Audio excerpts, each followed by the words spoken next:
Bonjour, je suis Claire Dumas, fondatrice de Canary et aujourd'hui, c'est moi qui pitch ma boîte. Pitch ta boîte, pitch ton job. Bienvenue sur Pitch. Pitch, c'est le podcast qui parle des métiers de la tech, mais aussi de startups inspirantes. Je suis Thomas, Product Manager pour des sociétés de services et fondateur de la société Zatmush. Sur ce podcast, vous trouverez peut-être votre prochain job ou qui sait, la future société dans laquelle investir. Je suis avec Claire Dumas de la startup Canary, une société pour améliorer l'environnement intérieur de travail, pour maximiser le bien-être, la santé et la productivité de ses occupants. Bonjour Claire, bienvenue sur Pitch. Bonjour Thomas, déjà merci de m'avoir invité, je suis ravie de participer à ce podcast. Avec grand plaisir, mais que tu pourrais te présenter à tous nos éditeurs. Alors je suis Claire Dumas, fondatrice de Canary. Mais avant de me lancer dans l'entrepreneuriat, j'ai été cadre au ministère des Finances après avoir passé des concours pour gravir des échelons. Et j'ai eu des postes vraiment très variés. Donc j'ai pu faire du conseil aux entreprises en import-export, de la lutte contre la fraude ou encore de la représentation et des dispenses de formation au niveau interministériel et européen.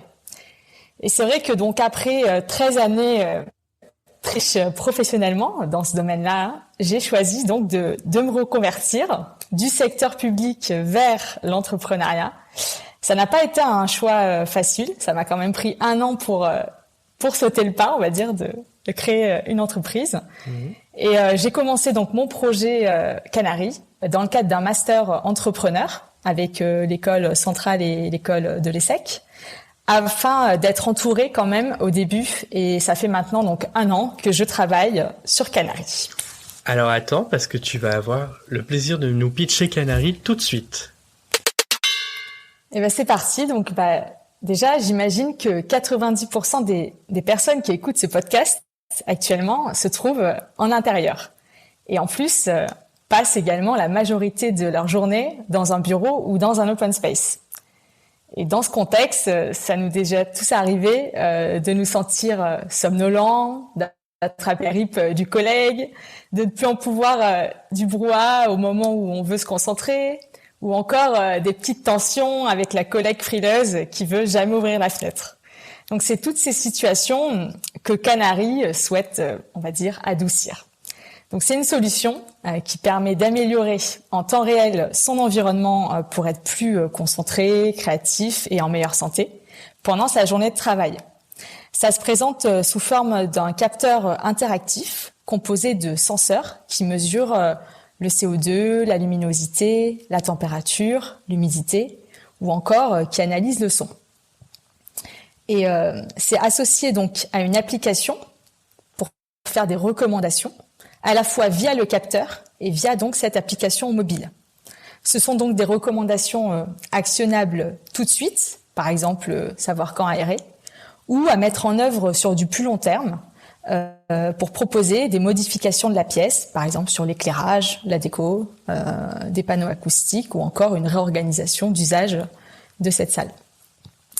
Donc la solution, elle s'adresse déjà aux occupants de la salle de travail, mais aussi aux office managers ou aux facility managers ou encore aux responsables RSE des entreprises pour les aider à améliorer la gestion de leur bâtiment et bien sûr le bien-être de ses occupants.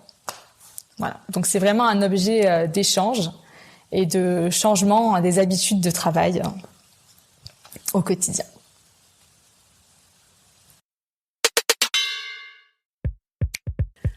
Merci Claire, effectivement, on a tous dû se prendre une fois le bec avec la collègue à cause de la température de la salle. Donc si tu peux me sauver avec mes collègues, c'est parfait. Maintenant, je vais te poser quand même quelques questions puisque j'en ai quelques-unes. Déjà, j'ai l'impression que de ce qu'on s'est dit juste avant, tu as l'air d'être solo fondatrice. Est-ce que c'est vrai ou alors je me suis fait une idée ? Alors oui, tout à fait. J'ai commencé le projet en tant que solo fondatrice. C'est pas forcément un choix. Généralement, les cofondateurs, on les rencontre dans le cadre de ses études ou dans un cadre professionnel. Bon, ça n'a pas été mon cas, donc j'ai commencé le projet seule, mais après on peut être seule fondatrice et quand même très bien entourée. Et je suis ouverte à trouver donc un cofondateur ou une cofondatrice pour continuer l'aventure avec moi.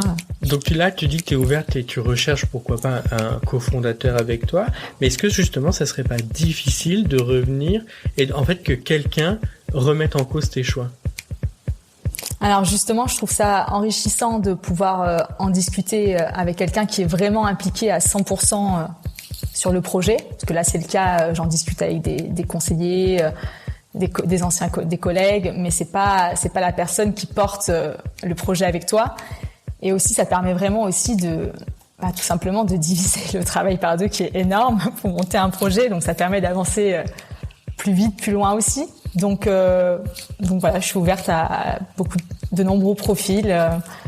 Ça peut être plutôt senior quand même, qui a déjà un parcours professionnel puisque c'est mon cas, et qui serait intéressé par le projet, voilà, pour se joindre à moi.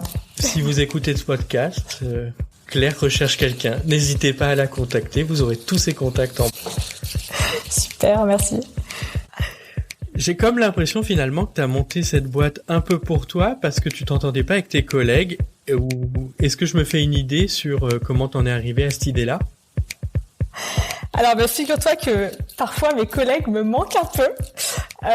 Donc c'est pas forcément pour ça que je l'ai monté, mais c'est vrai que j'ai travaillé dans de nombreux open space, des bâtiments très différents, du bâtiment des années 70 avec de l'amiante au grand bâtiment avec des hauts plafonds tout en pierre. Donc j'ai testé pas mal d'open space, on va dire.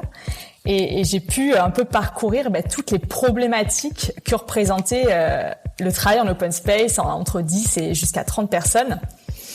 Et donc l'idée, c'est de créer un peu une sorte de médiateur pour pouvoir mieux vivre tous ensemble et travailler et d'être surtout bien dans l'open space. Moi, je pense que je vais utiliser un jour ton médiateur numérique parce que j'ai l'impression que Canary peut me sauver la vie. Parce que alors, moi, je suis quelqu'un qui aime le froid. Mes collègues aiment quand il fait chaud. J'adore quand la clim est à 16 degrés. Bon, je crois que je vais me faire engueuler aussi là, mais ouais, moi j'aime quand il fait froid dans mon environnement de travail et les collègues n'aiment pas. Après, le ressenti thermique, finalement, c'est très subjectif et très complexe. Il est très complexe, donc de trouver finalement ce qu'ils appellent la température de confort en bureau. Et le thermique, ça passe pas que par le réglage de la température. Les autres sens aussi sont concernés. Par exemple, le visuel, de voir un mur orange va peut-être nous donner plus chaud que de voir un mur bleu, par exemple. Donc, effectivement. c'est... Ce que vous ne voyez pas, c'est que derrière moi, il y a un mur orange. Écoute Claire, effectivement, oui, c'est peut-être pour ça, parce que nous, tout l'environnement ici est orange. J'ai très peu de bleu, peut-être qu'il me faudrait plus de bleu autour de moi. Peut-être. Je vais en parler au service, on va voir ce qu'ils vont me dire, ou combien ça va coûter, tout ça. Quitte à faire un pivot de couleur chez moi, j'aimerais savoir si tu as fait un pivot par rapport à ta solution. Alors, j'ai fait un pivot dans l'idéation, finalement, avant de commencer le projet Canary. J'avais pour idée, on reste dans la même thématique, mais finalement de la smart city sur la partie vraiment problématique du bruit en ville. Et donc poser des capteurs de son partout. Mais je me suis rendu compte que il faudrait beaucoup déjà de capteurs pour ne faire que ne serait-ce qu'un test. Dans une rue, il faudrait des centaines de capteurs.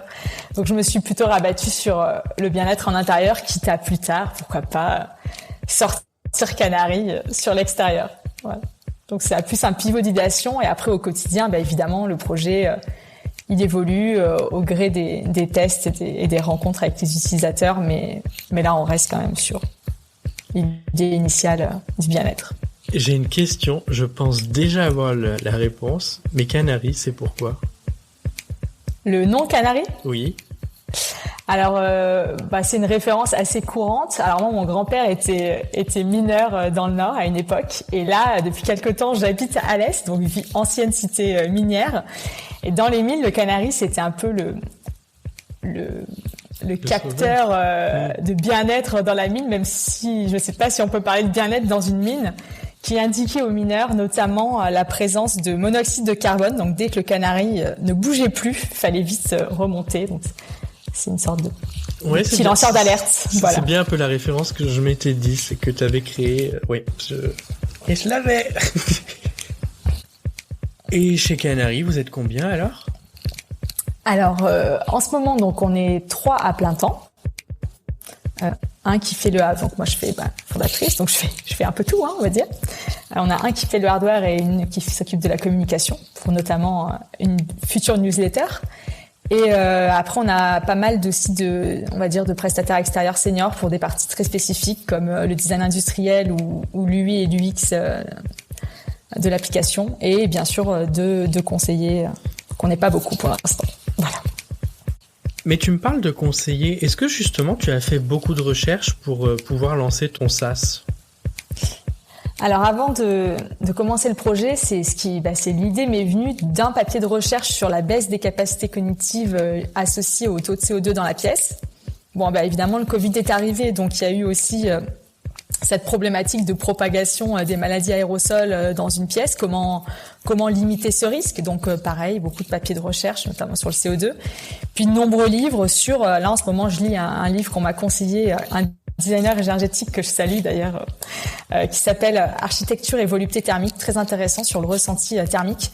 Donc en fait, je me documente beaucoup depuis 1 an et demi sur toutes ces thématiques de design intérieur, de bien-être, de capacité cognitive, et j'essaye aussi de rencontrer des experts, là notamment ce designer énergétique Pascal Lenormand, pour justement avoir une vision globale et m'entourer aussi de personnes qui connaissent des sujets très précis de bien-être à l'intérieur. Alors, on va retourner un peu dans l'énergie de Canary. Est-ce que justement, qu'est-ce que Canary peut apporter par rapport à ça ? À l'énergie, aux couleurs, au CO, pas au CO, au CO2. Au CO2, voilà. C'est à force de parler avec trop de directeurs, je sais plus. Trop de sigles, on perd son latin. Qu'est-ce que ça peut apporter ? Alors, ça peut apporter pas mal de choses. Déjà, au niveau des occupants, mais ça, on en a beaucoup parlé tout à l'heure, c'est vraiment les aider à régler leur environnement. Alors, par exemple, typiquement, aérer au bon moment, s'il fait trop chaud ou trop froid, pouvoir gérer ça. L'humidité, ça va avoir un gros impact aussi sur le ressenti thermique, mais aussi sur la santé des yeux, par exemple. S'il fait trop sec, on va pas être bien.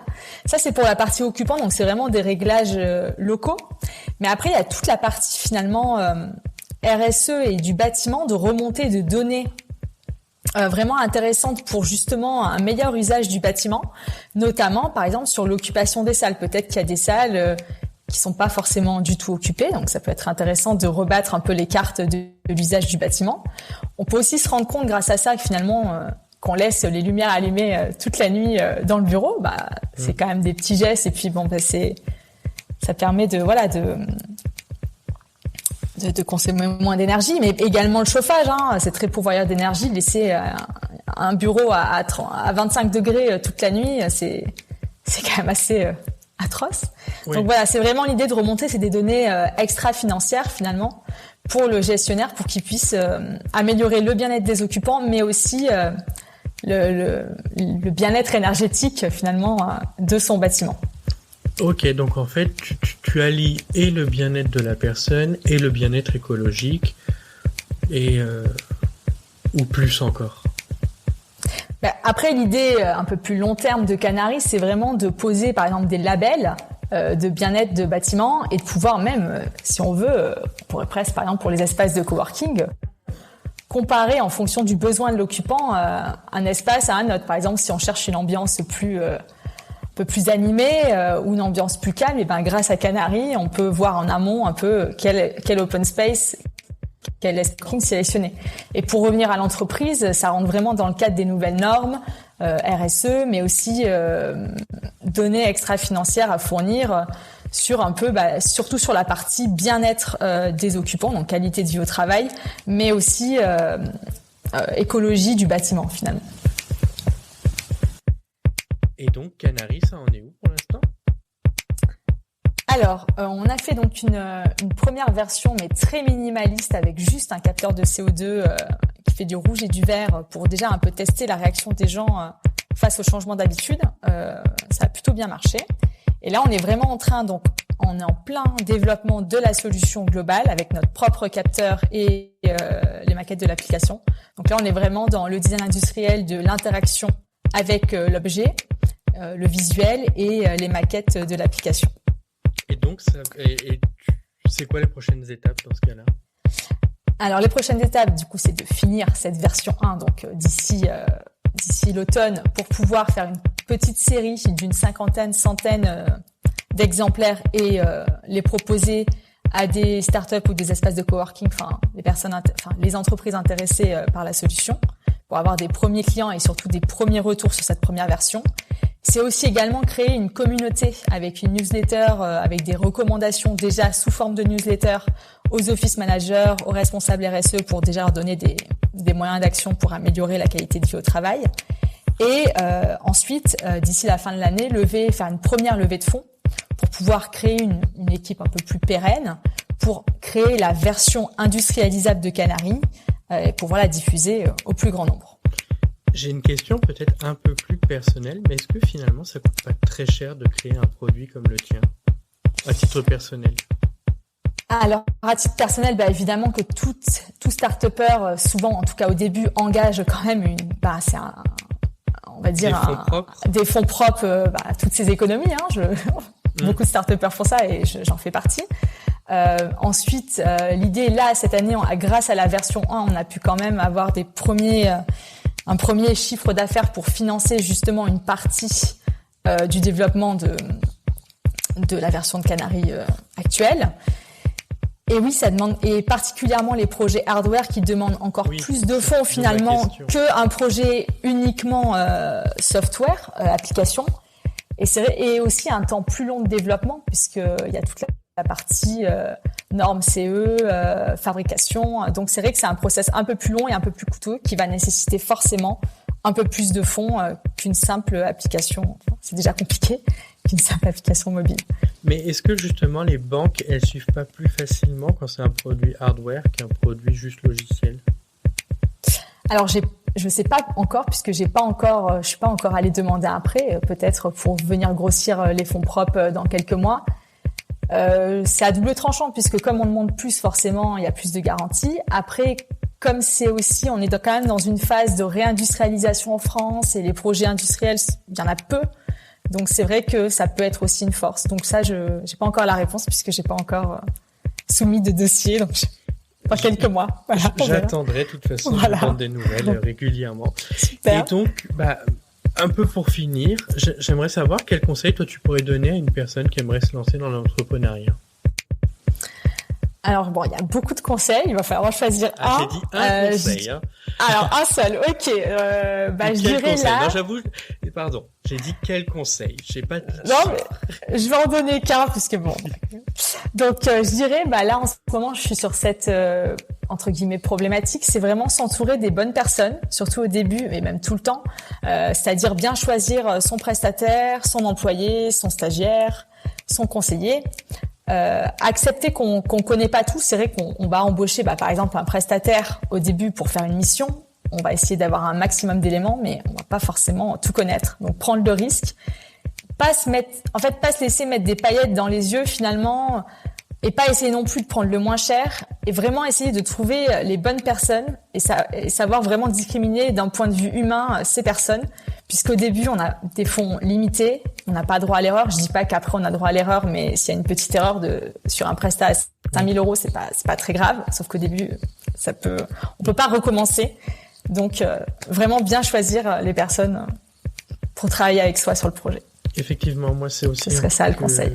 C'est aussi une chose que j'ai remarqué. C'est vrai que de bien s'entourer, c'est le plus important finalement au début. Et après, parce qu'il y a bien s'entourer de gens qui vont vous suivre dans le projet, mais il y a aussi les gens qui finalement disent oui à tout. Et finalement, on a l'impression qu'on est bien entouré parce que c'est super, j'adore, mais qui donnent jamais qui sont jamais un load balancing en me disant bon bah en fait il faudrait peut-être que tu revoies ça. En fait c'est pas bon aussi d'avoir des gens qui disent oui à tout ce que tu fais. C'est vrai, des prestataires où on va dire je veux faire ça, il va dire oui je sais faire, et si on creuse pas, on peut se rendre compte que finalement il sait faire à sa façon, mais il a pas forcément écouté.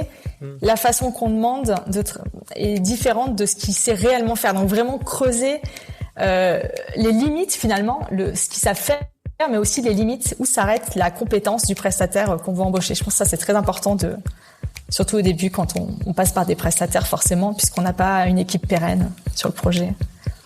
Voilà. Bah, je te remercie Claire et je te souhaite vraiment d'aller au plus loin sur ton projet, que d'avoir un canari dans chaque entreprise. Ben, j'espère aussi. On le mettra dans le bureau orange pour commencer. Je pense qu'il aura pas mal de choses à dire, le canari, je pense. Bah alors, oui, mais c'est un petit bureau, c'est sympa pour faire des podcasts. Oui, je suis sûre. Non, on va peut-être pas le laisser ça. Je te remercie Claire. Merci, à bientôt. À bientôt. Oh là là, attention Claire, j'ai oublié quelque chose. S'il y avait une chose que tu voulais changer, ça serait quoi ? Alors, rien, parce que j'ai une devise quand je fais donc des voyages en vélo, c'est de toujours avancer et jamais revenir en arrière. Alors c'est vrai que parfois ça a donné à des situations cocasses. Par exemple, on s'est retrouvé dans une déchetterie en Slovénie. Donc vraiment l'idée c'est d'apprendre de ses erreurs, de pas regretter pour continuer à avancer et à s'améliorer. Voilà. Bah merci, cette fois c'est le vrai au revoir. Au revoir Voilà. Claire. Au revoir. Si vous entendez ce message, c'est que vous avez écouté ce nouvel épisode jusqu'au bout. Et pour ça, merci du fond du cœur. Vous retrouvez toutes les informations de l'épisode dans la partie ressources. On se retrouve la semaine prochaine. Et n'oubliez pas, si l'épisode vous a plu, je vous invite à laisser un avis sur Apple Podcast et sur Spotify. Et à partager l'épisode autour de vous. Au revoir.